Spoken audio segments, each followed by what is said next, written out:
Today I'm going to be talking about the brand new Xiaomi 14t Pro, sharing my thoughts and experience specifically using the cameras. Now, if you're a regular viewer of this channel, you know I talk a lot about street photography, travel photography, camera gear, specifically a lot of Leica camera gear.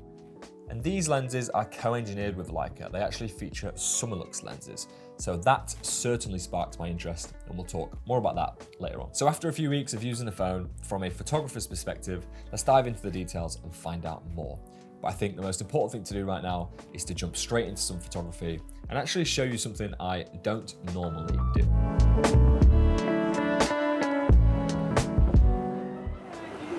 Tonight, we're in the City of London to do some photography with the Xiaomi 14t Pro. And I don't normally shoot in low light situations, I don't normally shoot at night, but I'm going to be putting the phone through its paces to see what it can handle and to see how creative I can get and see what I can notice. So I'm looking forward to this. Let's do some nighttime photography with the Xiaomi 14t Pro.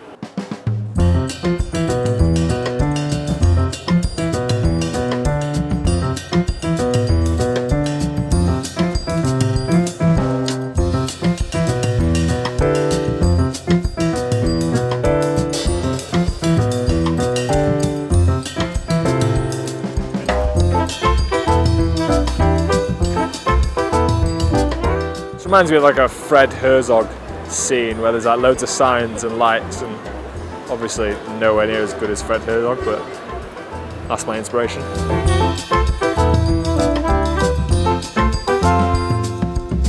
I never normally see things like this if I'm shooting, but this is so cool. I need to get in the bush. I need to be in the bush. Hopefully no one's in that car, or else they'll be like, what is this weirdo doing? I want to get the reflection of the car and the reflection of the building behind. Okay, it's a little bit abstract. You can't look at the photograph and know exactly what it is. And I kind of like that. Shooting at night means I'm seeing things I don't normally take photographs of, which is a good thing, creatively, I think. I'm trying at least. That's what photography is all about.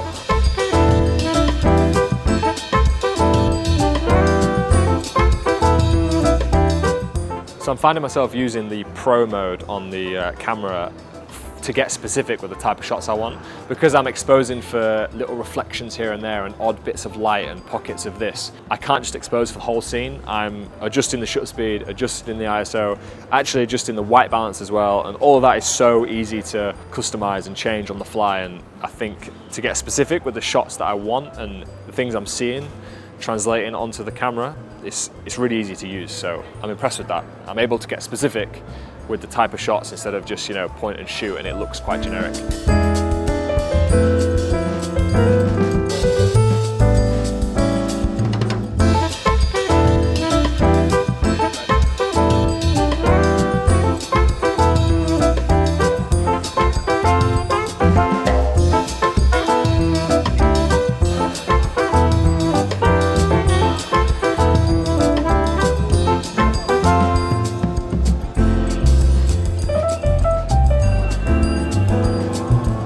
Something fun to try for nighttime photography is some slow shutter effect. I've gone into the Pro mode and I've selected my shutter speed for 1/20th of a second. So if I pan at the same speed as the moving object should be still and everything around it should be blurry and it should look quite sick.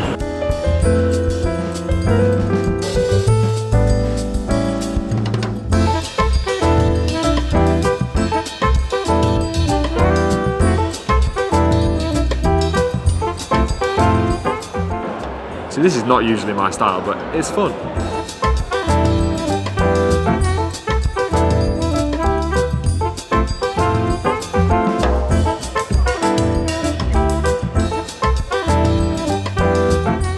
This street corner is like traditional London pub or traditional English pub. Hang on a minute, I might have something here. Jon Snow. We're on the 2.6 times lens, which I think is about 60mm.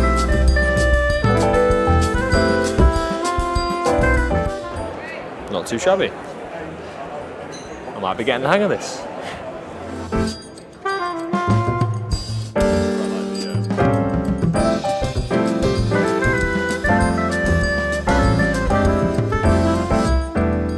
So I'm just zooming into the, pixel peeping, as they say, and the quality is phenomenal. So to shoot in night mode, it's just an option in the main menu. Just scroll over to the right, select night mode, and then you've got three options. You've got ultra wide at 0.6 times, you've got 1 times on the normal wide lens, and then 2.6 times on the telephoto lens. And those three options give you a range of focal points, focal ranges to choose from.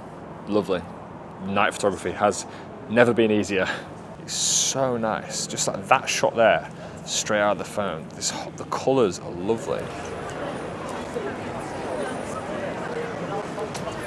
So I'm finding night photography pretty tricky because I don't think I've developed the triggers to capture good moments yet, because I haven't done enough reps and sets. I don't go out at night and shoot enough to know what to look for. Whereas compared to the daytime, I'm looking for colour, lights, gestures. It's much easier.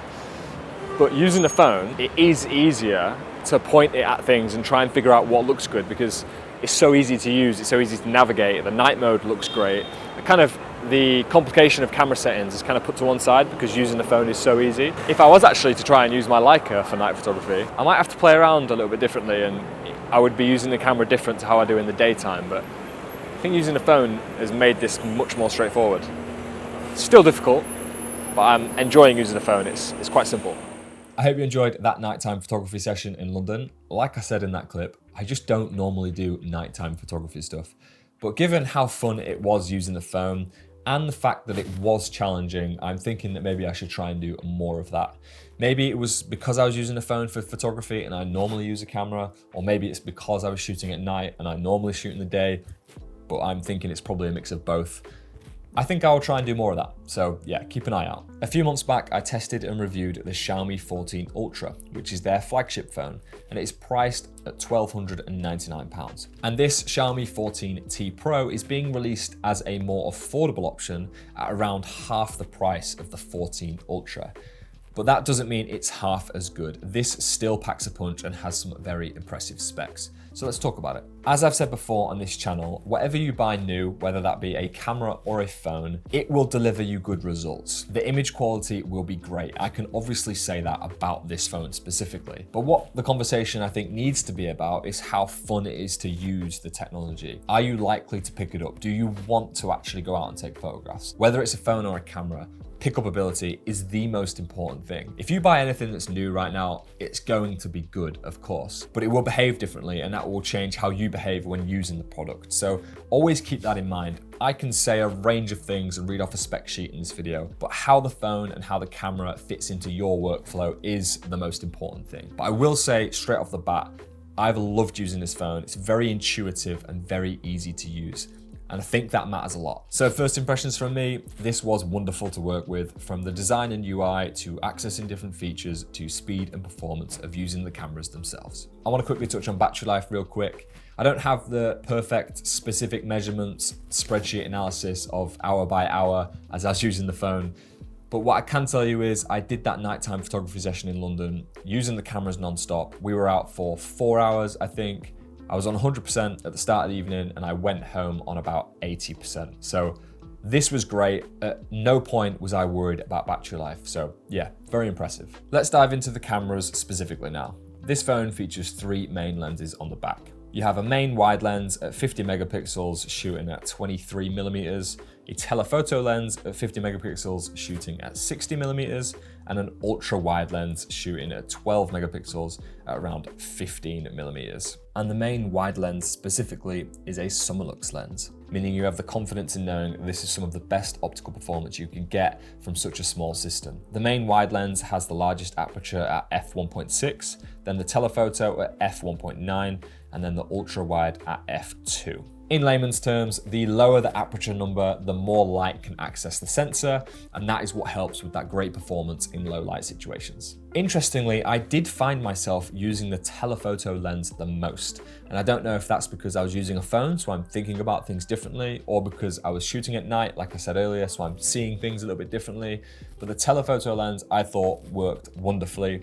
And I was also in Italy, Lake Garda 2 weeks ago, and I used the wide lens a little bit there as well. So at nighttime, I found myself using the telephoto. I thought that was fun, but for everything else, I've been using the wide lens, and it's been great. I love using the Leica Authentic and Leica Vibrant styles. This is without a doubt some of the best straight out of camera JPEGs I've seen from a phone.